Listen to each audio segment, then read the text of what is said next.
بسم اللہ الرحمن الرحیم۔ میں محمد یوسف جنجوا قوم ملک سلطنت چینل سے آپ کی خدمت میں حاضر ہوں۔ السلام علیکم۔ آج میرا موضوع سخن ہے ایک قوم ایک منزل، یعنی اسلامی فلاحی ریاست۔ تو اس سلسلے میں عرض یہ ہے کہ ہمارے ملک پاکستان میں ہمارے علماء کرام اپنی اپنی پسند کی تشریح کر کے دین اسلام میں جو دن بدن بگاڑ پیدا کر رہے ہیں،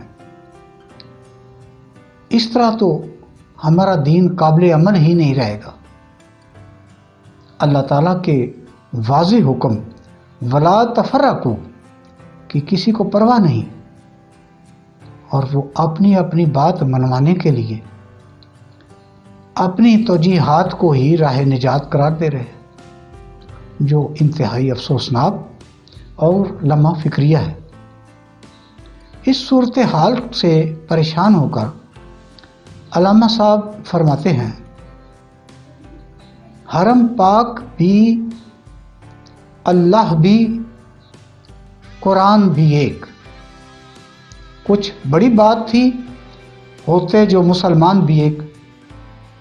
تو حقیقت یہ ہے کہ ہمیں اس ملک کو اسلامی فلاحی ریاست بنانے کے لیے سب سے پہلے ایک قوم بننا پڑے گا۔ ہمیں اپنے تمام فروعی اختلافات بھول کر ہمیں اللہ کی رسی کو مضبوطی سے پکڑنا ہوگا۔ اس وقت ملک پاکستان کے وزیر اعظم عمران خان صاحب، جو مدینہ کی ریاست کے خواہاں ہیں، ان سے میری اپیل ہے کہ وہ پاکستان کے تمام مکتبہ فکر کے جید علماء کرام کو ایک میز پر بٹھائیں، پاک آرمی کے 2 اعلیٰ افسران اس تمام کارروائی کی نگرانی فرمائیں، اور پھر ان سے ایک مقررہ میعاد کے اندر اسلام کے تمام بنیادی مسائل پر اتفاق رائے حاصل کر کے ایک جامع اور قابل عمل مسودہ قانون پر ان سب کے دستخط کروائیں، جیسا کہ 1973 کے آئین کی تیاری کے دوران ذوالفقار علی بھٹو صاحب نے کیا تھا۔ پھر حکومتی آرڈرز کے تحت نماز، روزہ، زکوٰۃ اور عشر کا پاکستان کے ہر مسلمان شہری کو پابند بنائیں۔ ان تمام علماء کو تعلیمی اداروں میں اپنی قابلیت کے جوہر دکھانے کا موقع دیں۔ یہ تمام علماء جلسے جلوسوں کے بجائے تعلیمی اداروں میں اپنی قابلیت کے جوہر دکھائیں۔ جمعۃ المبارک کے خطبات وزارت مذہبی امور سے پیشگی منظوری کے بعد دیے جائیں، اور کسی خطیب کو از خود تبع آزمائی کی ہرگز اجازت نہ دی جائے۔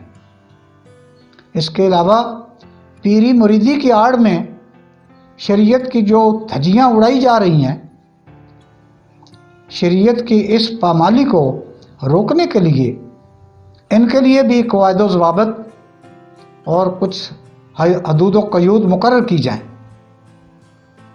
اس کے علاوہ ایک اور اہم مسئلہ جس کی طرف آپ کی توجہ دلانا چاہتا ہوں کہ یہاں جمہوریت کے نام پر جس قدر آزادیاں سامنے آ رہی ہیں، یعنی جمہوریت کا مطلب ہر قسم کی آزادی لیا جا رہا ہے، یہ ہمارے معاشرے کو تباہ کرنے کے مترادف ہے۔ مسلمان ہر بات میں آزاد نہیں ہے۔ مسلمان کو بہت سی حدود و قیود اور پابندیوں میں اپنے آپ کو ڈھالنا ہوگا۔ کسی معاشرے میں بھی حدود و قیود اور پابندی کے بغیر کوئی ڈسپلن کا تصور نہیں کیا جا سکتا۔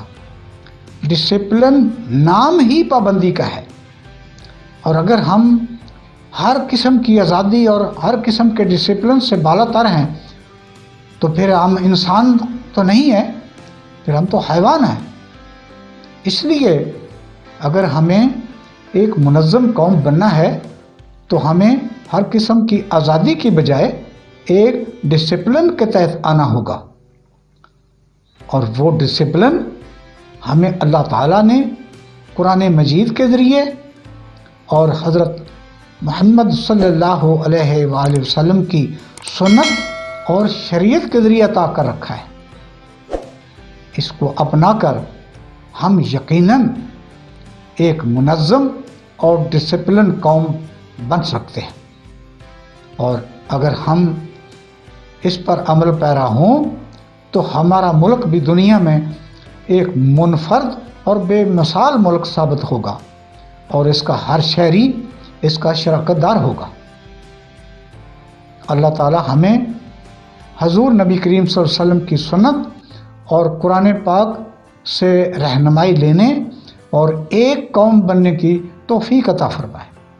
وما علینا الا البلاغ۔ قوم، ملک، سلطنت پائندہ تابندہ باد۔